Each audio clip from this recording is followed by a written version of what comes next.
న్యూస్కు స్వాగతం. నేను మీ సురేష్. నెల్లూరు జిల్లా ఉదయగిరి నియోజకవర్గ ఉమ్మడి ఎమ్మెల్యే అభ్యర్థి కాకర్ల సురేష్ గారు రాబో ఎలక్షన్లో కొత్త క్యాండిడేట్ అంటే ఏ రాజకీయ చరిత్ర లేకుండా కొత్తగా రాజకీయాల్లో అడుగుపెట్టారు. రాబోయే ఈ ఎలక్షన్లో ఎటువంటి అంశాల మీద పోరాడతారు, ప్రజలకు ఎటువంటి హామీలు ఇస్తున్నారు, ఈ నియోజకవర్గం సంబంధించి ఎటువంటి నిర్ణయాలు తీసుకునే దాని మీద అడిగి తెలుసుకుందాం. నమస్తే సార్. నమస్కారం. రాబోయే ఎలక్షన్లో ఎటువంటి ప్రజలకు హామీలు ఇవ్వబోతున్నారు? ఒకటమ్మా, ఇక్కడ ఈ రోజున మనం చింతలపాలెం గ్రామంలో ఉన్నాము. మే 13న జరగబోయే ఎమ్మెల్యే ఎంపీ ఎలక్షన్స్లో మా ఎంపీ అభ్యర్థి వేమిరెడ్డి ప్రభాకర్ రెడ్డి గారు కానీ, ఎమ్మెల్యే అభ్యర్థి నేను కాకర్ల సురేష్, మేము ఓటు అడగడానికి, వారి సమస్యలు తెలుసుకోవడానికి దాదాపుగా గడప గడపకి తిరగడం జరుగుతుంది. ఇప్పుడే ఇక్కడ చింతలపాలెం గ్రామంలో ఎంటర్ అయ్యాము. మేము ఏ మూలకి వెళ్ళినా కూడా సమస్యలు, సీతారాంపురంలో చాలా ఇళ్ళు తిరగడం జరిగింది ఈ మధ్యకాలంలో, గత 4 రోజులుగా ఇక్కడ ఇళ్ళు తిరగడుతోంది. వాళ్ళ సమస్యలు వింటూ ఉంటే ప్రతి ఒక్కరూ చెప్పే సమస్య ఈ రోజున ఎండాకాలం నీళ్లు, సరిగా తాగునీరు లేదు, వాడుకోవడానికి నీళ్లు లేవు. అదొక సమస్య గట్టిగా అన్ని చోట్ల ఉంది. 8 మండలాల్లో ఉంది. మెట్ట ప్రాంతము బాగా హీట్ ఎక్కువ ఉంటుంది ఇక్కడ. దాంతో నీళ్లు లేకపోతే మరీ చాలా దారుణంగా ఉంది వాళ్ళ పరిస్థితి. అదొకటి. తర్వాత ప్రతి ఇంటిలో కూడా ఒక సమస్య. వాళ్ళు ఆరోగ్యపరంగా కుటుంబం చితికిపోయి ఉంది, ఫైనాన్షియల్గా దెబ్బతినిపోయి ఉన్నారు, పిల్లల్ని చదివించుకోలేని పరిస్థితి. పిల్లల్ని చదివించుకున్నా కూడా చదివిన తర్వాత వాళ్ళకి ఉద్యోగాలు లేవు. కళ్ళ ముందే 2 బిడ్డలు కళ్ళ ముందే తిరుగుతూ ఉన్నారు. కొంతమంది వ్యసనాలకు బానిస అవుతూ ఉన్నారు. వాళ్ళని చూస్తా పేరెంట్స్ తలడెళ్ళిపోతూ ఉన్నారు. వాళ్ళ పరిస్థితి ఏంటో వాళ్ళకి అర్థం కాని పరిస్థితి. కనీసం ఏదన్నా సిటీకి వెళ్ళి వాళ్ళని అక్కడ ఏదైనా చేసి ఉద్యోగం ట్రై చేద్దామన్నా కూడా వాళ్ళకి ఫైనాన్షియల్ స్తోమత లేని ఫ్యామిలీలు కొన్ని వేల కుటుంబాలు ఉన్నాయి ఇక్కడ. సో ఇవన్నీ అడ్రస్ చేసుకుంటా ముందుకు పోవాల్సిన అవసరం ఉంది. వైసీపీ ప్రభుత్వం ఎంతసేపటికి చెప్పేది ఏంటంటే సంక్షేమ పథకాలు ఇస్తున్నాము, మమ్మల్ని చూసి ఓటేయమని అడుగుతూ ఉంది. దానికి ఏ విధంగా మనం ఆలోచించాలి, ఏ విధంగా వాళ్ళ ఆలోచన ఉండాలనే దాని మీద వాళ్ళతో మాట్లాడడం జరుగుతూ ఉంది. గ్రూపుల కింద కాలనీస్లో వెళ్ళి మీటింగ్స్ పెట్టుకొని వాళ్ళని మనం అవేర్నెస్ తీసుకొచ్చి చెప్పడం జరుగుతూ ఉంది. ప్రతి చోట కూడా వాళ్ళకి మన పథకాలు, సూపర్ 6 పథకాలు ఏమి తీసుకురాబోతున్నారు, బాబు గారు సూపర్ 6 పథకాలు ఏమి తీసుకురాబోతున్నారు, ఒక ఆడపొడిచికి అండగా ఎలా ఉండబోతున్నారు రేపు 5 ఏళ్లలో తెలుగుదేశం గవర్నమెంట్ వచ్చిన తర్వాత వాళ్ళకి వివరంగా చెప్పడం జరుగుతూ ఉంది. అపూర్వమైన స్పందన ఉంది వాళ్ళలో, ఒక ఫ్రస్ట్రేషన్ ఉంది, అపూర్వమైన స్పందన ఉంది.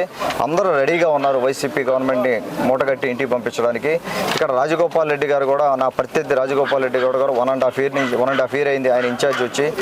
ఆయన ఏం చేశారని అడిగితే ఆయన దగ్గర సమాధానం లేదు. 1.5 year ఏం చేసింది ఆయన ఏమి చెప్పలేకపోతున్నారు. కనీసం జలదంకిలో కొన్ని వేల ఎకరాలు ఎండిపోయినాయి. ఈ మధ్య నీళ్లు తేగలి గుండి కూడా తీసుకురాలేకపోయారు. అటువంటి సమస్యలు ఎన్నో ఉన్నాయి. ఒకరిని కూడా ఒకరింటికి వచ్చి పలకరించడం కానీ వాళ్ళ సమస్యలు తెలుసుకోవడం కానీ నేనైతే ఎక్కడ చూడలేదు. సో నేను గత 2 సంవత్సరాలుగా సొంత చారిటబుల్ ట్రస్ట్ పెట్టి తెలుగుదేశం పార్టీ అనుబంధంగా మనం కొన్ని కార్యక్రమాలు చేయడం జరిగింది. అవి ఎంతో ప్రజల్లోకి వెళ్ళాయి. ఈ రోజున నేను ఏ ఊరు పోయినా కూడా వాళ్ళే వచ్చి నాతో మాట్లాడి చెప్తా ఉన్నారు, మీరు అప్పుడు వచ్చారు, ఆ సహాయం చేశారు, ఈ సహాయం చేశారు, ఆరోగ్య రథం వచ్చి మాకు ఎంతమందికి మెడిసిన్స్ ఇచ్చిందనో, లేకపోతే అన్న క్యాంటీన్ అనో, లేకపోతే తోపుడు బండ్లు ఇచ్చారు సార్ అని చెప్పి వాళ్ళు ముందుకు వచ్చి పెళ్లి కానుకలు అవ్వచ్చు, రకరకాలుగా నేను చేసిన ప్రోగ్రాంలన్నీ కూడా 29,000 మందిని మనం ట్రీట్ చేయడం జరిగింది ఆరోగ్య రథం, సంజీవని ఆరోగ్య రథం ద్వారా. వాళ్ళే వచ్చి ముందుకు వచ్చి చెప్తా ఉన్నారు, మీరు ఇది చేశారు సార్ అని. నేను అది ఎక్స్పెక్ట్ చేయలే. ఇక్కడ ఉదయగిరి నియోజకవర్గంలో ఎంతో అభిమానంతో వాళ్ళ బిడ్డలాగా చూసుకుంటా ఉన్నారు అందరూ. వాళ్ళు నా దగ్గరికి వచ్చి గుర్తు చేస్తారని నేను ఎక్స్పెక్ట్ చేయలేదు. కానీ 2 సంవత్సరాల క్రితం చేసింది కూడా హెల్ప్ దగ్గరికి వచ్చి వాళ్ళే గుర్తు చేసి చెప్తా ఉన్నారంటే వాళ్ళు ఎంత బాధలో ఉన్నారు, ఎంత సమస్యల్లో ఉన్నారు అనేది అర్థమవుతా ఉంది. వాటన్నిటిని అడ్రస్ చేసుకుంటా మొట్టమొదటిగా మనం టూరిజం డెవలప్ చేయాల్సిన అవసరం ఉంది. ఇక్కడ వేమిరెడ్డి ప్రభాకర్ రెడ్డి గారు కానీ గెలిస్తే ఆయనతోటి వర్క్ చేసి టూరిజం డెవలప్ చేసుకోవాలి. ఉదయగిరి అవ్వచ్చు, వెంగమాంబ టెంపుల్ అవ్వచ్చు, సిద్ధేశ్వర టెంపుల్ అవ్వచ్చు. టూరిజం డెవలప్ చేసుకున్న తర్వాత అదొక ఇండస్ట్రీగా అవుతుంది. దాంట్లో కొంతమందికి ఎంప్లాయ్మెంట్ వచ్చే అవకాశం ఉంది. అదొకటి. తర్వాత నేను పర్సనల్గా మా నెట్వర్క్ యూజ్ చేసి ఫ్రెండ్స్ ఇండస్ట్రియలిస్ట్తో మాట్లాడుకొని కొన్ని ఇండస్ట్రీస్ తీసుకొచ్చి కొన్ని స్మాల్ బిజినెస్లు ఇంప్రూవ్ చేయాలనే ఉద్దేశంతో కుటీర పరిశ్రమలు ఏర్పాటు చేయించి ఇంప్రూవ్ చేయాలనే ఉద్దేశంతో కొంత ప్రణాళిక చేస్తూ ఉన్నాము. టెక్స్టైల్ ఇండస్ట్రీ అవ్వచ్చు, ఫర్నిచర్ మ్యానుఫ్యాక్చరింగ్ అవ్వచ్చు, సోలార్ రిలేటెడ్ ఇండస్ట్రీస్ అవ్వచ్చు, అవి తీసుకొచ్చి చేయాలనే ఉద్దేశంతో ఉన్నాము. అవి కాకుండా ఇరిగేషన్ ప్రాజెక్ట్స్ మీద గొప్ప పోరాటం చేయాల్సిన అవసరం ఉంది. అందరం కూడా మన పెద్దలందరూ ఉన్నారు, మేధావులందరూ ఉన్నారు. వారికి సాగునీటి గురించి, తాగునీరు గురించి స్పష్టమైన అవగాహన ఉంది. ఉదయగిరి నియోజకవర్గంలో మేధావులందరికీ కూడా, మేధావులు కానీ నాయకత్వానికి కానీ అందరికీ స్పష్టమైన అవగాహన ఉంది. ఎన్ని టీఎంసీలు వాటర్ ఉంది, మనకి ఎన్ని రావాలి, మన షేర్ ఎంత, వీటన్నిటి మీద అవగాహన ఉంది. కాకపోతే ఒక పోరాటం ఎక్కడి నుంచో స్టార్ట్ అవ్వాలి. మనం ఒక పెద్ద పోరాటమే చేయబోతా ఉన్నాం నెక్స్ట్ 5 ఏళ్లలో మన నీళ్ల సమస్యను పరిష్కరించుకోవడానికి. దానికి చాలామంది నాకు హామీ ఇవ్వడం జరిగింది. అందరం తలా చేసి మనం పోరాడి తెచ్చుకుందామని చెప్పి మన గవర్నమెంట్లో చంద్రబాబు నాయుడు గారితో పనిచేసి, అలాగే వేమిరెడ్డి గారితో చెప్పి, పార్లమెంట్లో మన గళం వినిపించి, అసెంబ్లీలో నా గళం వినిపించి నీటి సమస్యని ముందు పరిష్కరించాలనే ఉద్దేశంతో హై ప్రయారిటీ కింద పెట్టుకొని ఉన్నాము. అవి కాకుండా ఈ పథకాలన్నీ కూడా, ఈ నిరుద్యోగ భృతి అవ్వచ్చు, ఇటువంటివన్నీ కూడా ఇచ్చి కొంతవరకు వాళ్ళకి ఆసరా ఉంటుంది ఉద్యోగం వచ్చేంత వరకు. ఆ రకంగా ముందు పోవడం జరుగుతూ ఉందమ్మా. బ్రహ్మాండమైన ఆదరణ ఉంది ప్రతి ప్రజల్లో. రెడీగా ఉన్నారు నాకు తెలిసి ఎవరు మొత్తం వైసీపీని ఇంటికి పంపించడానికి. ఇటీవల జరిగిన చంద్రబాబు నాయుడు గారి మీటింగ్ ఈ ఉదయగిరిలో పార్టీకి ఊపు అందుకోవచ్చా? బ్రహ్మాండంగా అమ్మా. చూశారు కదా మీరు ఆ రోజు. దాదాపుగా ఈ మధ్య కాలంలో జనాలు కొంతమంది చెప్పడం అయితే గత 30 ఏళ్ళు ఎప్పుడు అంతమంది జనం లేరండి. దాదాపుగా 35,000 నుంచి 40,000 మంది అసలు ఆయన సభ మాట్లాడే దగ్గరికి రాలేని పరిస్థితి. 3-4 కిలోమీటర్లు ఇటు సైడ్ కలిగిరి సైడ్ కానీ, ఇటు సైడ్ దుత్తలూరు సైడ్ కానీ ఆగిపోయిన పరిస్థితి.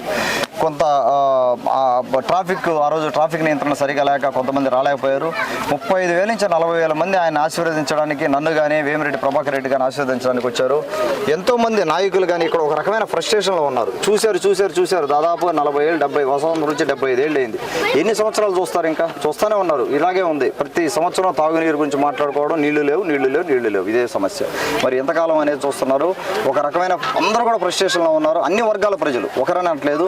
యూత్ అవ్వచ్చు, ఆడపడుచులు అవ్వచ్చు, ఉద్యోగస్తులు అవ్వచ్చు, అందరూ కూడా ఒక రకమైన వ్యాక్యూమ్ ఉంది ఇక్కడ. అది ఫిల్ చేయడానికి నాకు అవకాశం వచ్చింది. నాకు వేమిరెడ్డి ప్రభాకర్ రెడ్డి గారికి ప్రత్యక్ష రాజకీయాల్లో మొదటిసారి అవకాశం వచ్చింది. మేము రాజకీయాల్లో రూపాయి సంపాదించుకోవడానికి రాలేదు. అది అందరికీ కూడా స్పష్టంగా తెలుసు. డెఫినెట్గా మమ్మల్ని ఇద్దరిని ఆదరిస్తారనే నమ్మకం నాకు ఉంది. ఉదయగిరి కోట మీద తెలుగుదేశం పార్టీ జెండా ఎగరబోతా ఉంది. దాన్ని ఎవరు ఆపలేదు. మాజీ ఎమ్మెల్యేలు ఇద్దరు మీతో రాబోయే ఎలక్షన్లో ఎంత మెజార్టీ వస్తుంది? మాజీ ఎమ్మెల్యేలు ఇద్దరు కాదమ్మా, 3 ఉన్నారు.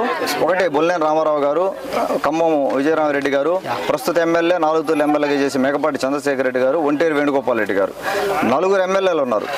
వైసీపీలో మీరు ఒకసారి మనం వింజమూరులో ఉన్నాం. ఇప్పుడు వింజమూరు మండలంలో చూస్తే 12 మంది ఎంపీటీసీలు ఉంటే దాదాపు 7 మంది పైన మన దగ్గర ఉన్నారు ఎంపీటీసీలు. అందరూ వచ్చేసారు. మన సుబ్బారెడ్డి గారు కావచ్చు, మోహన్ రెడ్డి గారు కావచ్చు, మన వీళ్ళు కానీ, మన హైమావతి గారు కానీ, మన భవానీ గారు కానీ, తర్వాత ప్రసన్న గారు కానీ, అందరూ కూడా మొత్తం ఇక్కడే ఉన్నారు ఎంపీటీసీలు కూడా. వారు ఒకసారి ప్రజలందరూ కూడా ఒకసారి ఆలోచన చేయాలి. వైసీపీ గవర్నమెంట్లో నేను కూడా అనుకున్నా, మొదట జగన్మోహన్ రెడ్డి గారికి 150 సీట్లు పైన వచ్చినప్పుడు బ్రహ్మాండమైన మెజార్టీ ఇచ్చారు. గోల్డ్ ప్లేట్ తీసుకెళ్లి చేతిలో పెట్టారు. ఒక రకంగా గోల్డ్ ప్లేట్ చేతిలో పెట్టారు.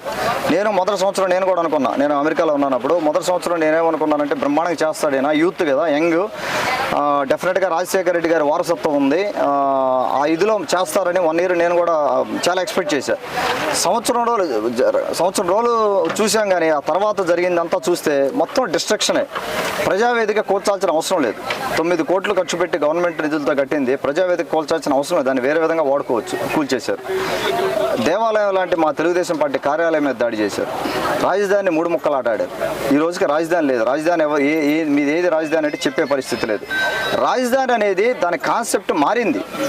గ్లోబలైజేషన్ అయిన తర్వాత రాజధాని కాన్సెప్ట్ మారింది. రాజధాని అనేది ఉద్యోగాల కేంద్రం. ఉద్యోగాలు వస్తాయి. ఆడికి పోతే ఉద్యోగం చేసుకొని వచ్చే దాన్ని ఒక దీని కింద చేయాలని రాజధాని మీనింగ్ మారింది. ఈ రోజున ఓన్లీ గవర్నమెంట్ ఆఫీసులకు చుట్టూ తిరగడానికి, గవర్నమెంట్ ఆఫీసులకు వెళ్ళి పని చేసుకోవడానికి, దానికి కాదు రాజధాని. ఆ మీనింగే కంప్లీట్గా మర్చిపోతున్నారు. ఈ రోజున గ్లోబలైజేషన్ అయింది. ఇంటర్నెట్ టెక్నాలజీ వచ్చింది కాబట్టి ప్రతిదానికి మీరు రాజధానికి వెళ్ళి ఆఫీస్కి వెళ్ళాల్సిన అవసరం అందరికీ ఉండదు. కేవలం రాజధాని ఏంటంటే హైదరాబాద్ లాగా డెవలప్ అయితే ఉద్యోగాలు వస్తాయి, సంపద పెరగద్దు, సంపద సృష్టించవచ్చు. చంద్రబాబు గారు ప్లాన్ అది. సంపద సృష్టించి ఆ సంపదని అన్ని విలేజ్లకి, అన్ని మండలాలకి, అన్ని గ్రామాలని డెవలప్ చేయాలనే ఉద్దేశంతో ఆయన ప్లాన్ వేస్తే మొత్తం ఈ గవర్నమెంట్ మారడం ఒక రకంగా ఏమైపోతుందంటే, టీడీపీ గవర్నమెంట్లో చెట్లు వేస్తున్నారు, ఫ్రూట్స్ వస్తూ ఉన్నాయి. ఆ ఫ్రూట్స్ వచ్చే టైంకి గవర్నమెంట్ మారిపోతుంది, ఫ్రూట్స్ తీసుకొని తినేస్తున్నారు. ఈ గవర్నమెంట్ వైసీపీ వచ్చేసరికి చెట్లు కూడా నరికేశారు, చెట్లు కూడా లేకుండా చేశారు, వాటర్ ప్లాంట్ నాశనం చేశారు. మొత్తం డిస్ట్రక్షన్. ఎక్కడ కూడా ప్రజలకు ఉపయోగపడే పని ఒక్కడు కూడా చేయలేకపోతా ఉన్నారు. మాట్లాడితే మేము బటన్ నొక్కుతున్నాం సంక్షేమ పథకాలు. ఎక్కడి నుంచి తెచ్చారు బటన్ నొక్కి మీరు సంక్షేమ పథకాలు? 12 లక్షల కోట్లు అప్పు చేశారు. ఆ డబ్బులు ఎవరు కడతాడు? రేపు పొద్దున ఇంట్రెస్ట్ ఎంత అవుతుంది దానికి? ఆ డబ్బులను ఎవరు కట్టాలి? మనమే కట్టాలి. దయచేసి అందరూ కూడా, ప్రజలందరూ కూడా అది ఆలోచించాలి. ఆ డబ్బు ఎవరు కట్టాలి? ఒక బడ్జెట్, ఒక కుటుంబ పెద్ద ఏం చేస్తాడు? ఒరే ఎంత సంపాదించుకుంటున్నావు, మనం ఎంత ఖర్చు పెడుతున్నాం అనేది కుటుంబ పెద్ద ఆలోచిస్తాడు. నువ్వు ఒక నాయకుడు ప్రతి కుటుంబానికి పెద్దగా ఆలోచిస్తేనే నాయకత్వం నిలబడుతుంది. రీఫార్మ్స్, నువ్వు తీసుకునే రీఫార్మ్స్, చంద్రబాబు గారు 30 ఏళ్ల క్రితం తీసుకున్న రీఫార్మ్స్ వల్ల, ఆయన వేసిన రోడ్ మ్యాప్ వల్ల కొన్ని లక్షల మంది నాలాంటి వాళ్ళు బయటికి వెళ్ళి సంపాదించుకొని రాగలిగారు, ఎన్ఆర్ఐలుగా డెవలప్ అయ్యారు. మేము కొన్ని వేల లక్షల కోట్ల రూపాయలు హైదరాబాద్ పంపించడం జరిగింది, డిస్ట్రిక్ట్స్ పంపించడం జరిగింది, నెల్లూరుకి నేనే ఎంతో ఇన్వెస్ట్ చేసాం, మా ఫ్యామిలీనే నెల్లూరులో ఇన్వెస్ట్ చేసాం. ఆ డబ్బులని ఇన్వెస్ట్ చేసిన దానివల్ల సమాజం పెరిగితే బలం పెరిగిందా లేదా, ఆదాయం పెరిగిందా లేదా అందరికీ, అవన్నీ చేసాం. దానికి ఎవరు రూపకర్త? ఎవరు దానికి? చంద్రబాబు గారు. ఏ నాయకత్వం వస్తే మన జీవితాలు బాగుపడతాయి ఆలోచించి నిర్ణయం తీసుకోవాలి మనం. ఇప్పుడు అందరూ కూడా నేను అదే విజ్ఞప్తి చేస్తా ఉన్నాను.